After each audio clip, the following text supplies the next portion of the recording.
Hi, my name's Kevin Pierce, and I've been the principal of Park Middle School in Kennewick, Washington for the past 7 years. In that time, we've been on school improvement all of those years in its various forms, and through that process, we've really worked to make our school improvement efforts as efficient and effective as possible. Well, I've been asked to share a little bit about our process and what we've learned, and so here are a few comments before you actually watch an example of our school improvement meeting. 4 years ago, we moved away from involving teachers in our bi-monthly school improvement meetings. With the introduction of IndaStar, it was clear that the ever-increasing workload was overwhelming many of my staff, and that was including myself at the time. In order to get a handle on everything we were expected to do, we really needed to spend more time on it, and we couldn't carve that time outside of our normal workday because, frankly, we were really burning out. And it wasn't just the leadership team, but I could tell it was my teachers too. So for those reasons, I decided to move our SIP, school improvement, meetings from bi-monthly to weekly. And instead of after school, they were moved to the mornings. And instead of teachers, I looked to my specialists both at the district and building level to help with those important decisions. So my core team became my 2 assistant principals and our 3 coaches, the literacy coach, our math coach, and the coach from OSPI. I also asked our district GLAD coaches to join us as well. And then later I added our after-school coordinator and our migrant graduation specialist when she was hired this past year. The meetings begin at 8 a.m. and run until 10:30 every Monday.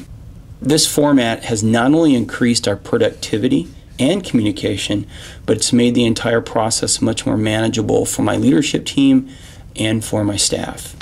Decisions or ideas made in this meeting are brought to my teacher team leaders who meet bi-monthly after school.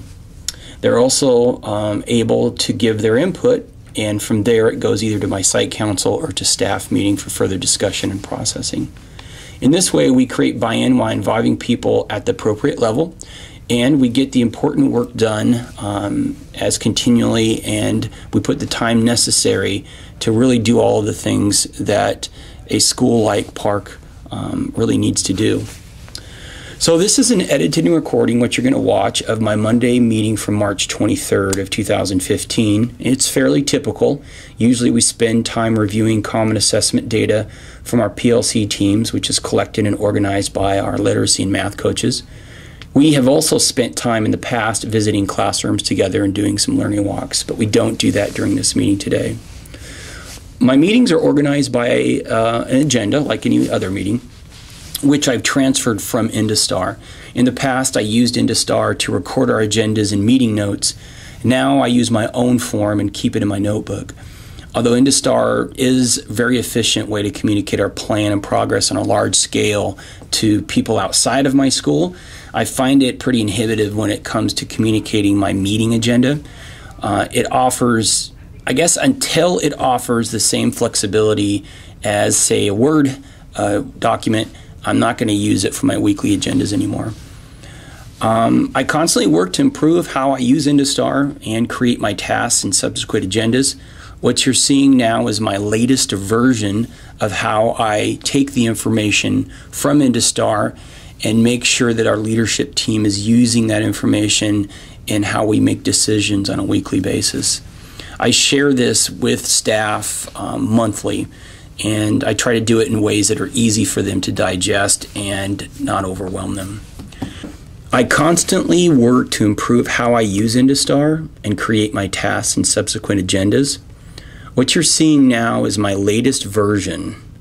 I hope you find this video helpful as you reflect on your process, and good luck to you as you work through the challenges of school improvement. So looking at the agenda, guys, I'm going to make a change real quick. We're going to go down and skip down to 07, P207. Go ahead and put number 1 down for that, and then we're going to change and come back up to the current one. So it's going to be P207 is 1, and then P110 is 2, and then P106 is 3. Then we'll just catch up and go from there, okay? All right, so first off, learning walks. We've got to update it Is there anything that the group would like to talk about the learning walks that they performed last week? First off, I know last week was a 4-day week. I was gone for 2 days of those weeks. I don't think I even attempted my learning walks. The previous week, I got to most of them, and I didn't mark them down, so we need to get back there. But let's make this week a point of it. Before spring break, let's make sure and get all of them done, so everybody in the building's visited, okay? Sound good? Is there anything anybody wants to comment about? Anything from the learning walks that they've seen? We didn't do learning walks, but Joe Gary asked us to come down and check out some of her Oh, that's good. inputs and process it with her. And so We probably being still more won't get intentional. 100% just with testing, because I know Okay. I've missed out on some rooms. 6th grade math is this week. Mhm. Yeah. Okay. Probably be good for us all to walk through there and just see how the testing's going. Any sense about ELA 6th grade last week? Took a lot longer. Yeah. And some frustration over the performance task of how long it was taking the kids. But Did we get all kids finished eventually, or? I think they did. Did they? I think they did, or at least most of it, because they were still pulling kids in I last said we should be week pretty to- close, to 'cause they- finish. We're close, yeah. Okay. Bring that in a lot of buildings, the frustration, Mhm. you know. The timing. And I think as kids. And maybe not having kids as prepared as they would have Uh-huh. liked. Mhm. Well, there was kids that went over a day. Yes. I mean, that's. Yeah. And Well, I'm you not know, just talking 1 or 2. Yeah. We wow. told the new teachers, well, even teachers that were here last year seemed really shocked. But we said that, your kids will, for that performance task, some of them are gonna get a prompt that, they have to write a narrative, some are gonna have to write an argumentative, and some are gonna have to write, an informational piece, all based on the same information. And, but they're gonna have different prompts. And 2 different teachers said, "Can you believe it? The prompts aren't even the same for them." And then and I said, "Well, yeah, we talked about that." And because people hear what they want to hear. Mm-hmm. But then this person had a good point. She said, "How can these be scored?" And then that's where I thought maybe you might have some information or something to say. How can they be scored equally? Or how can it be like a calibrated score when some kids have a narrative and some have an argumentative? And They score on a rubric. Uh-huh. So if a rubric equalizes. Sure, right? okay, that's what. So that's how they're scored. Okay. I mean, I Okay, just that's ultimately perfect. that's the end Yeah, of it. yeah. But yeah, I think a big part of it. Have any of you guys been to the NCE conference in Portland, on the technology one? Years ago. A long time ago. My expectations are pretty high because Paul, Dave, all said it was one of their favorite conferences, and I think one of the ones. But I think what was so beneficial about it was just, I liked how the sessions were an hour long, so they were short and sweet. You got to fit in really 5 to 6 per day. I came away with several things. One is there are quite a few districts going 1-to-1. That's a big phrase right now, which is every teacher has a class of some calculator class, So it's coming. It's coming. The other is flipping classrooms. That was a big one of Paul as he was going up, and I saw 2 or 3 sessions on that. And that's where you do a lesson before the lesson that the kids watch, maybe once a week, twice a week, on some of the big ideas. Thought a lot about that over the weekend with my wife, and I'll be interested to see how that goes. So there was an idea of me flipping staff meetings and actually having 5 to 10 minute video several days before the staff meeting, and actually have staff watch something, whether it be like an example of teaching, or maybe it's a focus on the framework that we're going to talk about, and just ask staff ahead of time to come with specific things in line before you meet together, and kind of model that. And that was kind of interesting. So it's my goal to do that several times before I go to school.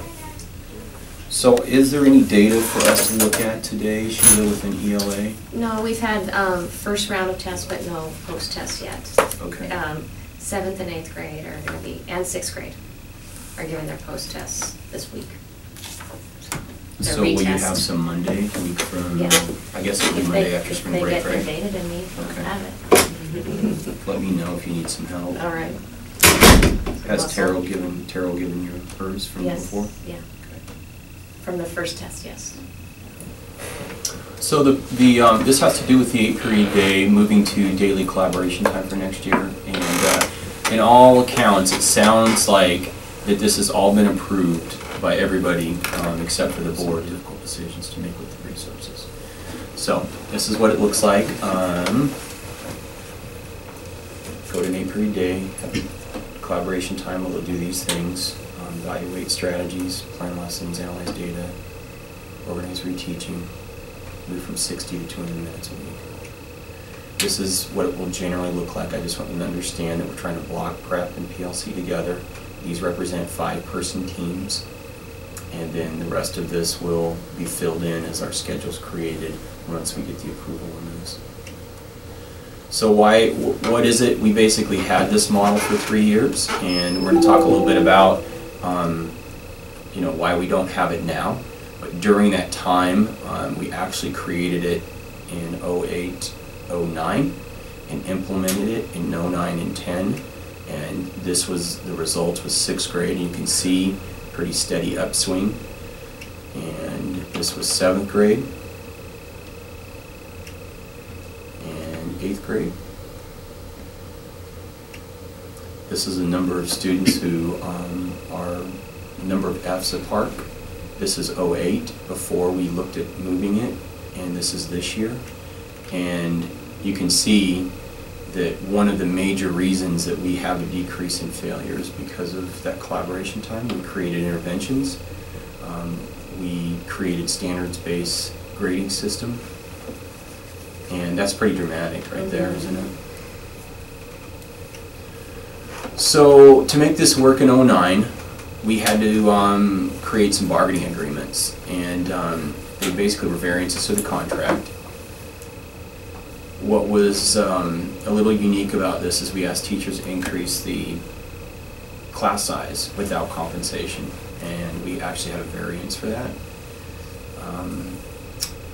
KEA, this is a one Dave inserted. KEA and Uniserv leadership refused to allow this to continue after 2012, which is 2. They allowed it for 3 years. Language. It is very strong. That's the truth. So I'm going to present this to staff tomorrow. Just let them know what we're doing. How do you guys think about The that? child on, where are you in relation to the rest of that group? Right? You sent that one with the plot lines like this? Yeah, we saw Yeah, yeah, it's that. got a 4 Yeah. quadrant. Uh-huh. Yeah, yeah. Okay, so that's the student growth index. So that's 60% of the overall score on the big index. And do Okay? they use the MSP only, or do they use the MAP? Only MSP. Only MSP MAP for is everything. totally a not every Kennewick district. School Okay. District Yeah. initiative. Got it. Okay. So in the past, you were, I think the last time I looked at the index, which was about a year ago, I think you were down around, 1,300 out of 1,822 schools in the state of Washington. So they take every school and they rank them. It doesn't matter if you're middle school, high school, elementary, it doesn't matter what grade configuration it is. This year, I am happy to tell you that you are now at, what did I say, 10,000, 22. 10,000? 1,022. 1,022. Right in the middle of the pack. And when I compared all of the middle schools in Kennewick, Richland, and Pasco, you were the second highest of all of those schools on the index. And who's ahead of us? Enterprise. Totally. When Lee showed us this, that's what we always said is, we look so poor because you're not doing apples and you're doing apples and oranges. When you start doing apples to apples, I was excited when he was talking Student about growth this. index, yeah. Yes, because it really validates the hard work. Yes, I think you guys should. And we just heard last week at a meeting I was at, that they are going to announce next year's priority of focus schools by the end of the month. So By the end of March or by April? March.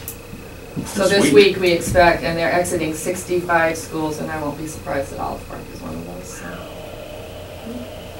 Fingers crossed. Will we still get money? Will Dave and I still have a job? Your title. Yeah, you guys are Tyler. You're not. Oh, okay, then we can be out of focus. Theoretically, guys, the only thing we lose. So that's Wednesday, and then the last slide is the site council. Everybody's seen those results, right? 48 out of 52, 92% yes on both of those, which is extremely high for any staff vote. They're all very much in favor, so we'll talk about that a little bit. And then the recommendation, yeah, we've all been asking ourselves that question. I know one of them. Do you, for sure? Oh, I know. Well, it's probably only 2 people, right? Park Middle School for the next school year to allow us to pilot the implementation of an 8-period day in which teachers receive their normal prep but also have a collaboration period. So, we'll see what happens, okay? Good luck. That meeting you said on Wednesday, is that Wednesday evening or Yes. Wednesday afternoon? Yeah, and I'm like midway in the agenda. It starts at 5:30. What's it for? School board meeting, Is it here? district office. Okay. The other one is I'd like to share with staff tomorrow Oh, this is. the safety survey. Whoops. It's really good results. Something to celebrate. Do you feel safe in your school?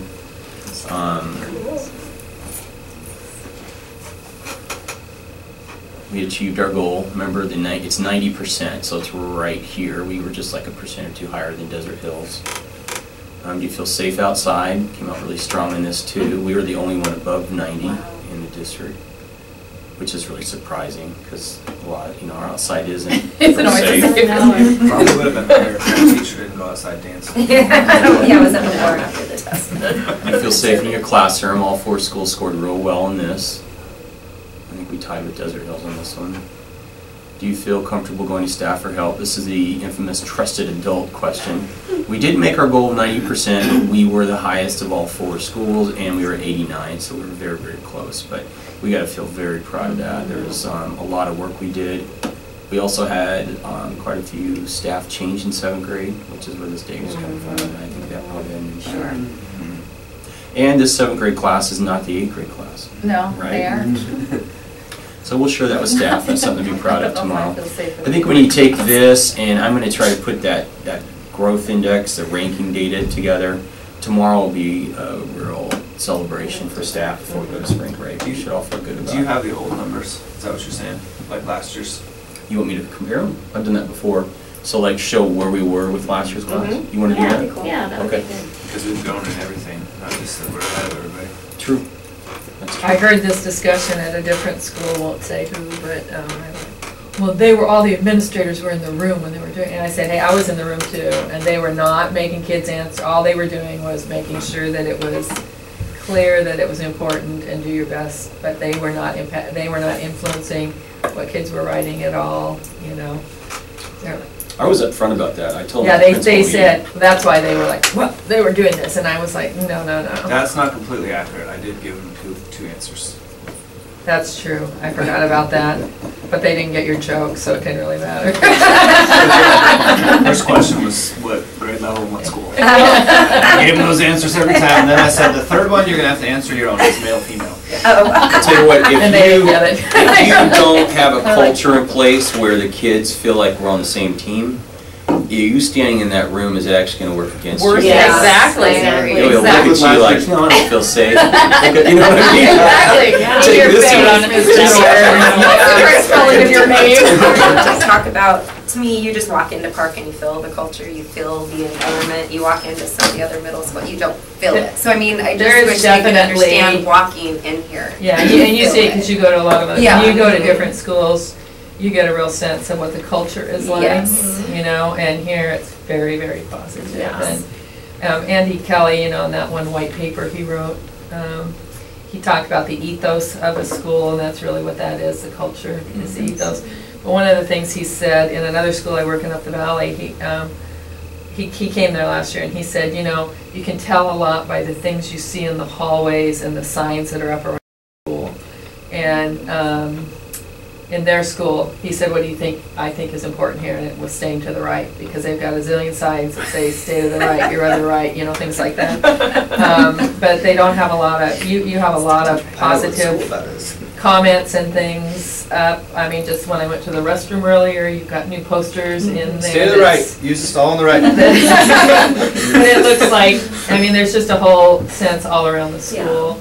Not just in what you see, but also in what you hear, and how teachers treat kids, and how kids treat each other is a really big indicator. So your kids are pretty nice to each other, you And know? And nice to It's adults. coming from a Yeah. lot of different directions, you know,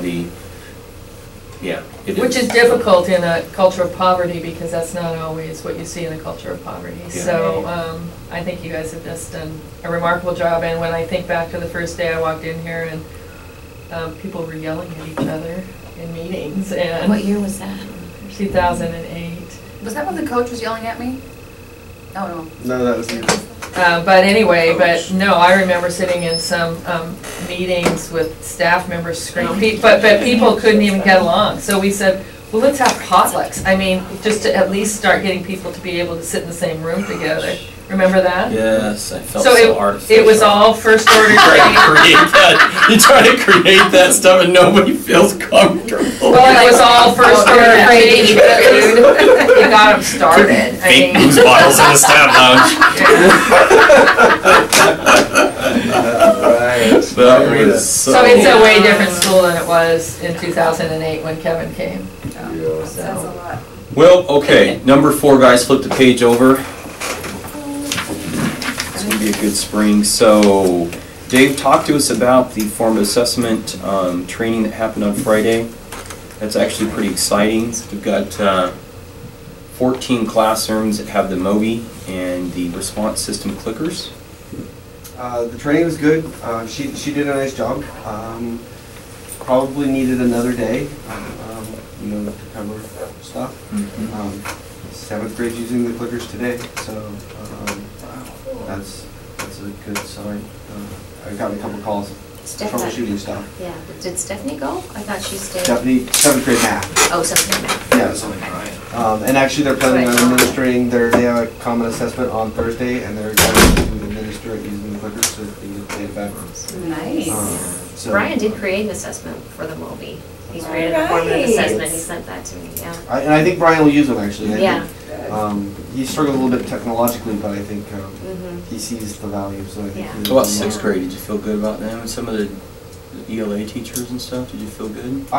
Yeah. They actually asked the most questions Yeah. and actually probably most engaged in the Mhm. in the whole thing. Honestly, probably they were the most engaged. Or all the response, all the remotes have batteries, are ready to go. Everything's good. Software's loaded and everything. Yeah, they were all loaded. And Brian stopped me to ask me questions about how to make the clicker, how to change channels on the clickers. So they're using them today. Yeah, that's fantastic. When did they get them? Just last week? Yeah, they got training on Friday, and Wow. These are cool, they got the whole QWERTY keyboard on them, you know? I just saw it on Facebook. So how big are the clickers? Like a calculator size? yeah, actually like a TI, Oh, well, like our TI.